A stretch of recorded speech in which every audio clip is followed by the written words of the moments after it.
नमस्कार. लेकरू एकसारखं उंच आवाजात रडणं, त्यासाठी सगळा कांगवा करून घर डॉक्टरपाशी येणं, हे बालरोग तज्ज्ञांसाठी अतिशय म्हणजे दररोजचीच बाब आहे. लेकरू रडायला म्हणजे त्याला काही आजार आहे किंवा सिरियस आहे असं बिलकुल काहीच नसतं. लेकरू अनेक कारणांनी रडतं.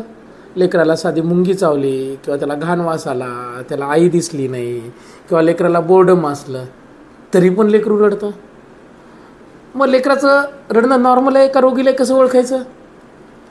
जर तुमच्या लेकराने 10 वेळेस आईचं दूध पिलेलं असेल आणि 5 ते 7 वेळेस सू केलेली असेल तर त्याच्या 99% गोष्टी नॉर्मल आहेत. आणि 1.5 ते 2 महिन्याचे लेकरं रात्री विशिष्ट वेळेला फार मोठ्या आवाजामध्ये रडतात, त्याला आपण इव्हिनिंग कोलिक म्हणतो. म्हणून त्याला अतिशय गांगरून जायचं नाही, कारण की आईचा गांगरलेला चेहरा बघून सुद्धा बाळ अजून जोरजोरानं रडतं. झोपली गोठ्यात घरट्यात